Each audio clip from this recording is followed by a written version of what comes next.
Hello again, everyone, and welcome back to Reddit Aliens. I am John, and as always, thank you so much for being here. Good topic? Let's do it. What's the eeriest thing that's ever happened to you? Please remember to like, share, and subscribe.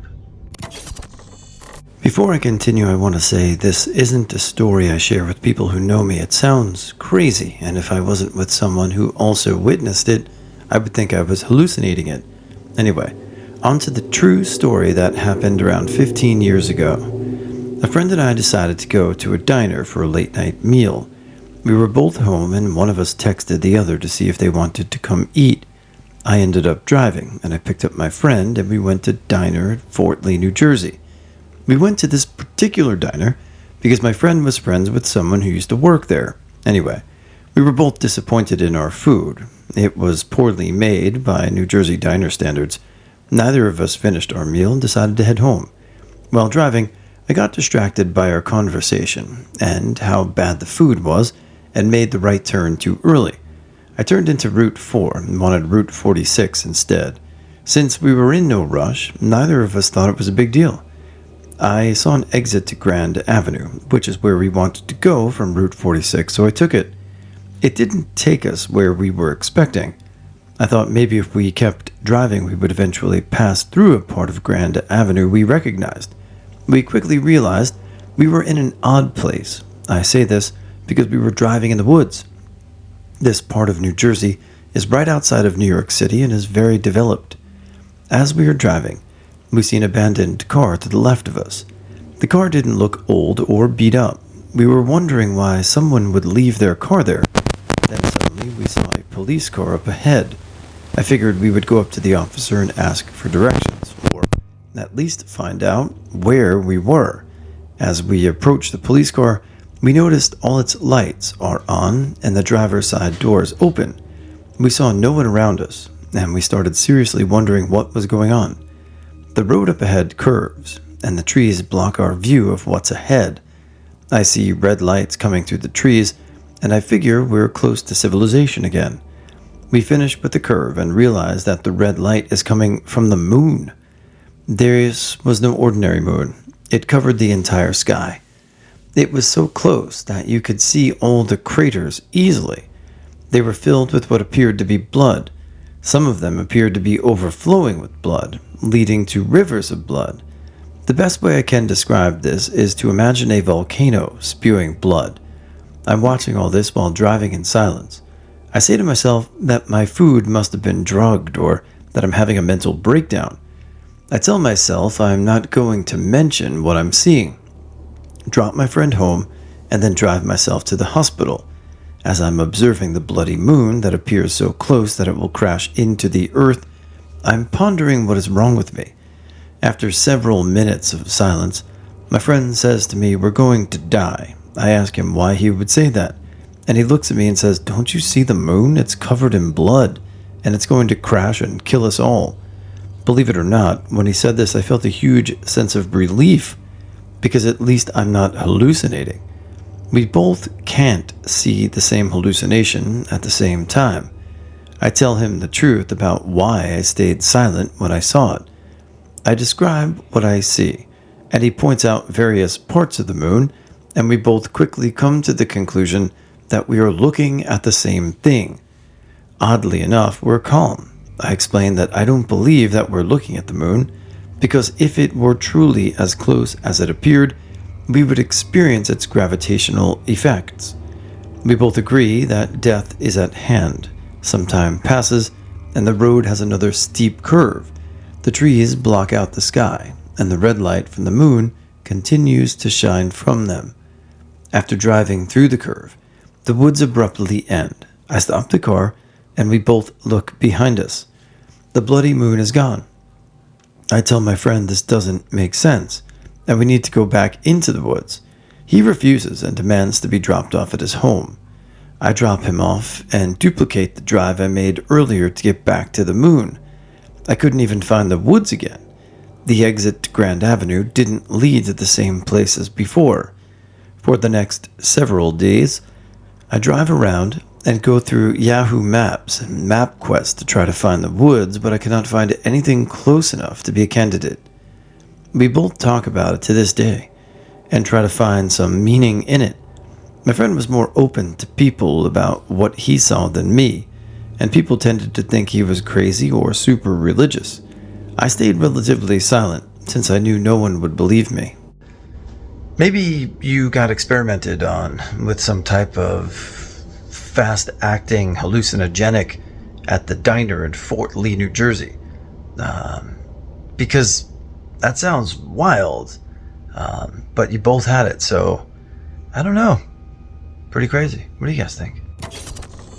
I worked at a nuclear weapons storage depot in the Nevada desert outside of Nellis Air Force Base for 6 years. It's now shut down. When people say UFOs are attracted to nukes, they're telling the truth, but so much more goes on. My first night there, I witnessed a ball of light trigger a sensor on the fence line, prompting a security response. The ball got chased by 3 patrols as it flew directly above the fence line before finally taking a sharp turn out into the desert. We discovered 3 mutilated donkeys across a span of 2 weeks, all about a mile from each other, and they seemingly dropped off out of nowhere, no tracks in or out. Various organs removed from each, no blood anywhere, no tears in flesh, all cuts. Scavengers didn't even touch the bodies. I witnessed a figure atop the roof of a structure just 30 meters from me and 14 other personnel. It was just standing there watching us. I took a spotlight and shined it up there, and as soon as the light hit the figure, it disappeared. We all saw it happen. I heard a man laughing maniacally once, but there was nothing there. Sweep with night vision and thermals revealed nothing. 3 other witnesses. We wrote it off as the Laughing Colonel, an urban legend passed down by the security personnel for ages. While on patrol in the adjoining conventional weapons storage area, me and my partner parked next to a hot pad loaded with 500-pound bombs about to be shipped overseas. Heard a soft cooing sound coming from the pad. Me and my partner did a security sweep of the pad, and the cooing kept happening and seemingly luring us past the pad and into the pitch-black desert. Night vision and thermals revealed nothing. We did not pursue. We just did another sweep of the pad and moved along. While on training exercises, our machine gun overwatch teams spotted 2 figures on thermals in the desert behind us. Exercise was immediately canceled when Security 1 said he didn't place any bad guys out there. Everyone was locked and loaded. Set up a sweep. The Overwatch team observed the figures going prone and backing away from our sweep element, then disappearing when we got close. Our thermals confirmed trace heat on the ground, despite us doing the sweep and never seeing anything. The weirdest part was when I was on an exterior patrol outside the fence line. I got a call to respond to a truck approaching on the side of a mountain nearby. Not unusual. Most people didn't know we were out there, and we got off radars all the time were scared the shit out of. Visually confirmed the truck on NVGs, then suddenly the headlights disappear. We believe they've turned them off and are now approaching on foot, so call for K9 and move to blocking positions, where I know anyone will have to cross past us to approach the perimeter. We're there for about 10 minutes when one by one patrol members overwatch us from high points on the inside call-in lights, appearing at our 12, 3, and 9 o'clock, in effect flanking us. With the fence line about 300 meters behind us, we see and hear nothing, not even on NVGs or thermals. Dogs never react. Suddenly panicked patrol calls in that the lights are rushing us. We are already locked and loaded. I tell my partner to put a grenade in the tube. Nothing happens. A dog never indicates. Our radios die, and after 10 minutes, we hike back to the fence line, only to discover we were out of contact for twice as long as I thought we were. It was a very paraphrased event because we were on the phone, but our radios only started working when we were back at the fence line. There's more, but these were the highlights or events I'm allowed to speak about. The world is not as normal as you believe it to be. I was making a big move to a new city and spending my last days just wrapping things up. Some part of me kept yelling at me to visit my friend to say goodbye. I had a clear feeling that I would never see him again, and that would be my only chance. I waved it off because all of my family and his still lived there. I figured we'd both still had ties. I'll see him when I visit. He and I continued to check in on each other through calls and text. One spring I get a sense of dread when I'm thinking about him, almost like a panic. I call him and he texts back, everything's fine, he's doing great. But it doesn't calm my growing anxiety when I think of him. He died a little over a week after we last spoke from a heart attack in his sleep. He was only 34. I feel like part of me knew I was going to lose him. A group of 5 girls about 12 years old stayed at a friend's house for a sleepover in 1995. A friend lives in a rural area. His closest neighbor is about half a mile away. The dad built a fort out of an old ship that's in the backyard, not far from the house. The cabin of the shop was not the original cabin, but was roughly a 10 by 10 basic wood shack, 2 to 6 planks of wood, with a tin roof, mushrooms, and a 4 feet tall inside. Could only sit. It was atop 4 8-inch pillars, about 5 to 6 feet off of the ground. 2 doors that swung freely sat between that you could slide down.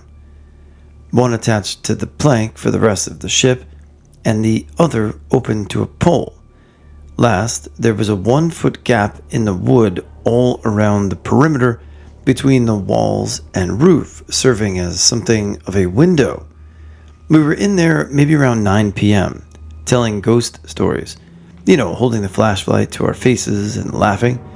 My dad had his friend come out to scare us once and again, and to tell us to quiet down, having a blast.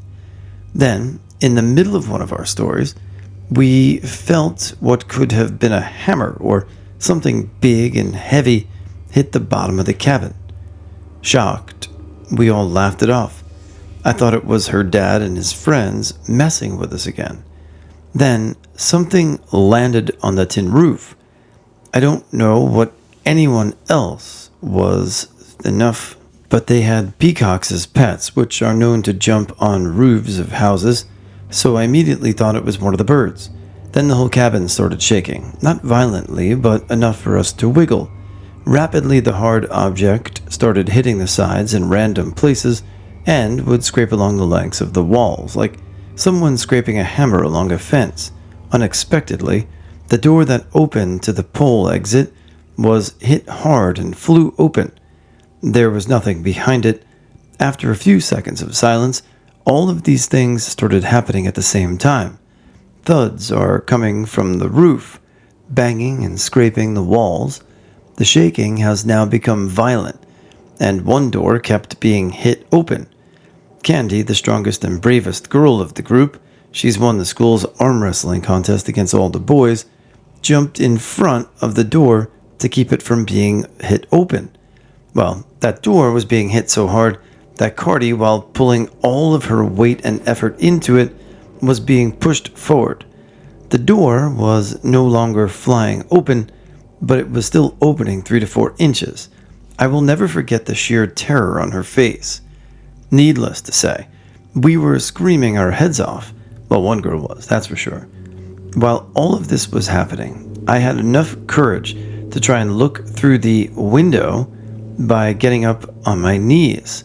Unfortunately, I couldn't see anything without sticking my head out, and that wasn't going to happen.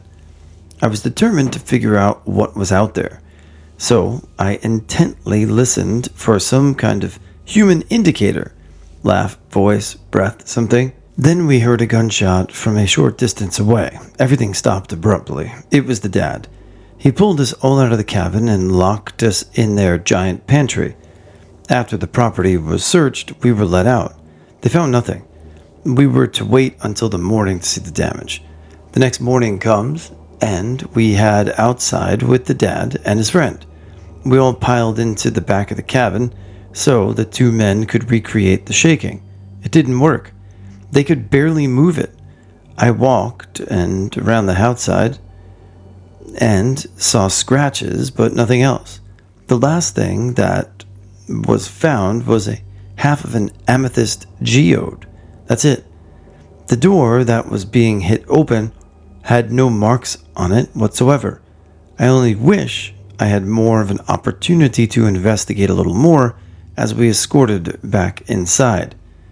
I only stayed friends with one screaming girl, and I'm glad we as adults can still agree on what was happening that night.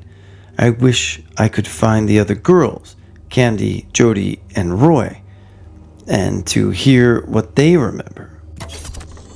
This is kind of a weird one, but no ghost crap. One time I was home alone after school, laying in bed trying to take a nap. Still 110% awake the entire time. I'd only laid down like 2 minutes before all of this, and I take forever to fall asleep on a good day, when suddenly there was this massive rumbling that shook my entire house. Kind of like thunder, but much lower in pitch. It must have gone on for at least 15 seconds, because I had enough of time to think, well, this is going to be a long one. Get up, walk to and open my window before it stopped, so clearly not a dream. I was looking in the direction it came from, and on the horizon, which would have been about 20 miles away if I had to guess, there was a massive rounded dark cloud that was just cresting the horizon and sort of looked like the top of a mushroom cloud, but the stem was past the horizon. It was almost, but not quite, chilly outside, as it was the very beginning of fall with absolutely no wind and incredibly clear skies. And as I spent like 20 to 30 seconds looking for that cloud, there was suddenly a massive gust of very hot wind that lasted about 15 seconds, like knocking over my trash cans. I was still pretty young, and my mom worked at a hospital, so I tried to call her, but for like 30 minutes, I would only get an automated response. I was still pretty young and my mom worked at the hospital, so I tried to call her, but for like 30 minutes, I would only get an automated message that the phones weren't working. When I finally got through, I explained and asked her if she had heard anything about it, and she had no idea what I was talking about. In conclusion, I essentially spent half of an hour thinking that there might have possibly been some kind of massive explosion or nuke in New England, and this would have only been a couple of years after 9/11.